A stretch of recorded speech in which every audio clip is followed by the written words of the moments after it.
आपको लगता है कि समय प्रबंधन ही सफलता की कुंजी है?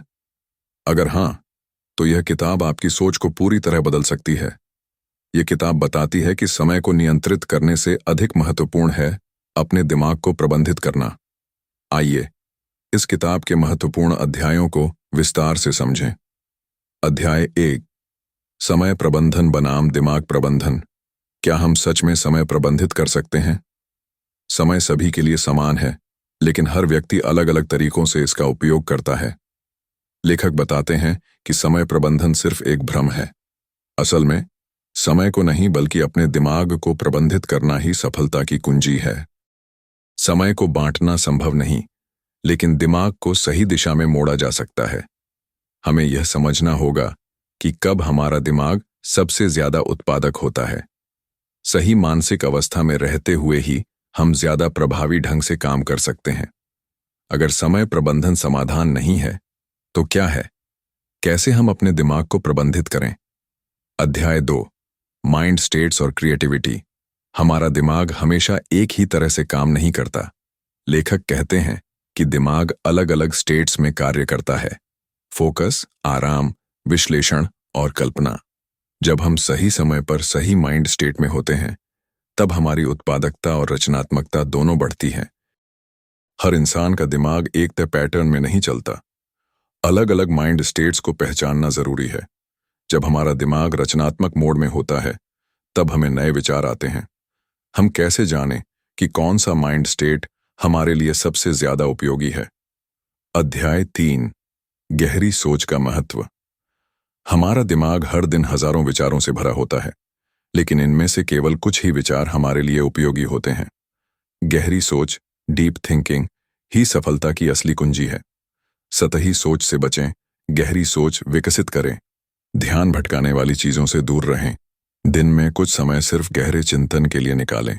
हम अपने जीवन में गहरी सोच को कैसे विकसित करें? अध्याय 4, माइंड मैनेजमेंट तकनीकें। लेखक बताते हैं कि माइंड मैनेजमेंट करने के लिए कुछ तकनीकें अपनानी जरूरी हैं। ट्रिगर पॉइंट्स को पहचानें। कौन सी चीजें आपको प्रेरित करती हैं? माइंड मैपिंग तकनीक का उपयोग करें। अपने विचारों को नोट करें और प्राथमिकता दें। कौन सी माइंड मैनेजमेंट तकनीक आपके लिए सबसे प्रभावी होगी? अध्याय 5, माइंड टाइमिंग। आपका दिमाग दिन के अलग अलग समय में अलग अलग तरीके से काम करता है। माइंड टाइमिंग का मतलब है अपने दिमाग के ऊर्जा स्तर को पहचानना और उसी के अनुसार कार्य करना। दिन के कौन से समय में आपका दिमाग सबसे ज्यादा एक्टिव होता है, इसे पहचानें। कठिन कार्य तभी करें जब आपका दिमाग सबसे ज्यादा ऊर्जा से भरा हो। क्या आप जानते हैं कि दिन के किस समय आपका दिमाग सबसे ज्यादा प्रभावी होता है? अध्याय 6, निर्णय लेने की शक्ति। गलत समय पर लिए गए निर्णय कई बार नुकसानदायक हो सकते हैं। इसलिए सही निर्णय लेने के लिए दिमाग को तैयार करना बेहद जरूरी है। हर निर्णय तुरंत न लें, सोच समझकर निर्णय लें। जरूरी निर्णय लेने से पहले अपने माइंड स्टेट को सही करें। आप अपने निर्णय लेने की क्षमता को कैसे सुधार सकते हैं? अध्याय 7, फोकस और कंसंट्रेशन। आज के डिजिटल युग में ध्यान केंद्रित करना आसान नहीं है, लेकिन माइंड मैनेजमेंट से फोकस को बढ़ाया जा सकता है। ध्यान भटकाने वाले तत्वों को कम करें। एक समय में एक ही कार्य पर ध्यान दें। आप अपने ध्यान को बेहतर कैसे बना सकते हैं? अध्याय 8, मानसिक ऊर्जा और प्रेरणा। सिर्फ बाहरी प्रेरणा पर निर्भर न रहें। अंदर से प्रेरित होना जरूरी है। खुद को प्रेरित करने के लिए माइंडफुलनेस अपनाएं। हर दिन खुद से एक सवाल पूछें: मैं क्या बेहतर कर सकता हूं? क्या आप अपनी मानसिक ऊर्जा को स्थिर रख सकते हैं? अध्याय 9, माइंड मैनेजमेंट और सफलता। सफल लोग समय नहीं, बल्कि अपने दिमाग को सही तरीके से मैनेज करते हैं। सफलता का असली रहस्य माइंड मैनेजमेंट है। अपनी मानसिक क्षमता को पहचानें और उसका सही उपयोग करें। क्या आप जानते हैं कि आपकी असली मानसिक क्षमता क्या है? अध्याय 10, निष्कर्ष और सुझाव। समय प्रबंधन से ज्यादा महत्वपूर्ण है माइंड मैनेजमेंट। माइंड स्टेट्स को पहचानें और उनका सही उपयोग करें। गहरी सोच और ध्यान केंद्रित करने की आदत डालें। प्रेरणा को अंदर से लाने की कोशिश करें। अपने निर्णय लेने की क्षमता को मजबूत करें। हर दिन अपने विचारों को नोट करें। माइंडफुलनेस प्रैक्टिस करें, डिजिटल डिस्ट्रैक्शन से बचें। क्या आप अपने दिमाग को सही तरीके से प्रबंधित करने के लिए तैयार हैं? अध्याय 11, मानसिक स्पष्टता और आत्म जागरूकता। हमारी सोच कई बार धुंधली हो जाती है, जिससे हम सही निर्णय नहीं ले पाते। मानसिक स्पष्टता, मेंटल क्लैरिटी और आत्म जागरूकता, सेल्फ अवेयरनेस ही इसका समाधान है। मानसिक स्पष्टता बढ़ाने के लिए ध्यान, मेडिटेशन करें। खुद को बेहतर समझने के लिए आत्मविश्लेषण करें। दिन भर में आने वाले अनावश्यक विचारों को छानकर केवल उपयोगी विचारों पर ध्यान दें। आप आत्म जागरूकता कैसे बढ़ा सकते हैं? अध्याय 12, माइंड डिटॉक्स। बेकार विचारों से छुटकारा। हमारा दिमाग कई बार नकारात्मकता, चिंता और बेकार की जानकारी से भर जाता है। इसे माइंड डिटॉक्स से साफ करना जरूरी है। डिजिटल और मानसिक डिटॉक्स करें। हर दिन कुछ समय खुद के साथ बिताएं। जो विचार आपको नुकसान पहुंचाते हैं, उन्हें पहचानें और हटाएं। क्या आप अपने दिमाग को रोजाना साफ करने के लिए तैयार हैं? अध्याय 13, माइंडसेट रीप्रोग्रामिंग। हमारा दिमाग बचपन से ही कुछ निश्चित विचारों और धारणाओं से प्रोग्राम हो जाता है, लेकिन इसे फिर से प्रोग्राम किया जा सकता है। अपनी सोच को नया आकार देने के लिए सकारात्मक सुझावों, एफर्मेशंस का प्रयोग करें। पुराने बेकार विश्वासों, लिमिटिंग बिलीफ्स को छोड़ें। नए नजरिए से चीजों को देखने की आदत डालें।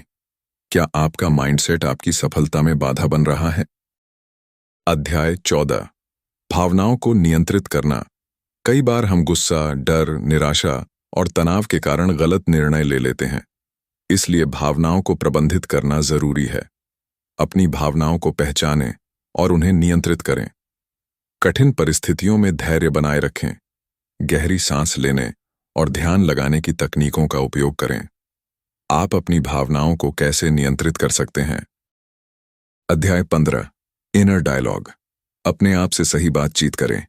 हमारा दिमाग हमेशा हमसे बातें करता है। यह इनर डायलॉग, इंटरनल डायलॉग या आत्मसंवाद, सेल्फ टॉक सकारात्मक होना चाहिए। नकारात्मक आत्मसंवाद से बचें। अपने आप से प्रेरणादायक बातें करें। खुद पर विश्वास बनाए रखें। क्या आपका इनर डायलॉग आपको आगे बढ़ने में मदद कर रहा है? अध्याय 16, माइंडफुलनेस और प्रेजेंट मोमेंट अवेयरनेस। हम अक्सर या तो भूतकाल में जीते हैं या भविष्य की चिंता करते हैं, लेकिन असली शक्ति वर्तमान में रहने में है। हर पल को पूरी तरह जिएं।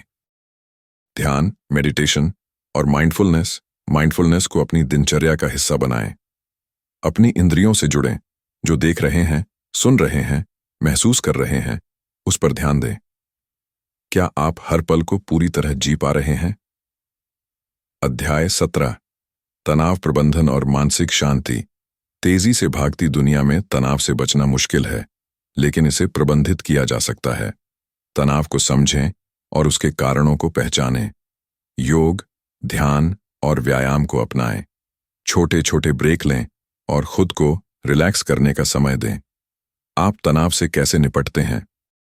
अध्याय 18, लक्ष्य निर्धारण और मानसिक अनुशासन। सिर्फ लक्ष्य तय करना काफी नहीं, उन्हें पाने के लिए मानसिक अनुशासन, मेंटल डिसिप्लिन भी जरूरी है। अपने लक्ष्य लिखें और उन्हें छोटे छोटे हिस्सों में बांटें। आत्म अनुशासन, सेल्फ डिसिप्लिन विकसित करें। अपनी प्रगति को ट्रैक करें और खुद को प्रेरित रखें। क्या आपका मानसिक अनुशासन आपके लक्ष्यों को पाने में मदद कर रहा है? अध्याय 19, मानसिक लचीलापन, मेंटल रेजिलियंस। विकसित करना। हर व्यक्ति को जीवन में चुनौतियों का सामना करना पड़ता है, लेकिन सफलता उन्हीं को मिलती है जो मानसिक रूप से मजबूत होते हैं। असफलताओं को सीखने का अवसर समझें। कठिनाइयों से हार मानने के बजाय आगे बढ़ें। मानसिक लचीलापन विकसित करने के लिए धैर्य और आत्मविश्वास को अपनाएं। क्या आप मुश्किल हालात में भी मानसिक रूप से मजबूत रह सकते हैं? अध्याय 20, निष्कर्ष और अगले कदम। अब आपके पास माइंड मैनेजमेंट के 20 शक्तिशाली सिद्धांत हैं, लेकिन असली सवाल यह है कि आप इसे अपने जीवन में कैसे लागू करेंगे। रोजाना अपने दिमाग को बेहतर तरीके से प्रबंधित करने की कोशिश करें। अपनी मानसिक ऊर्जा, स्पष्टता और अनुशासन को मजबूत करें। अपने दिमाग को सफलता की ओर ले जाने के लिए इन सिद्धांतों का अभ्यास करें। क्या आप अपने जीवन में माइंड मैनेजमेंट को अपनाने के लिए तैयार हैं? अगर आपको यह वीडियो पसंद आया हो और आपने इससे कुछ नया सीखा हो, तो वीडियो को लाइक करें ताकि हमें पता चले कि आपको ऐसा कंटेंट पसंद आ रहा है। अगर आप ऐसी ही और प्रेरणादायक और ज्ञानवर्धक वीडियो देखना चाहते हैं, तो चैनल को सब्सक्राइब करें और बेल आइकन दबाएं ताकि आपको हमारी हर नई वीडियो की नोटिफिकेशन सबसे पहले मिले। क्या आपके दोस्तों और परिवार को भी यह सीख जाननी चाहिए? अगर हाँ, तो इस वीडियो को शेयर करें और कमेंट में हमें बताएं कि आपके लिए इस अध्याय की सबसे महत्वपूर्ण सीख क्या रही। धन्यवाद।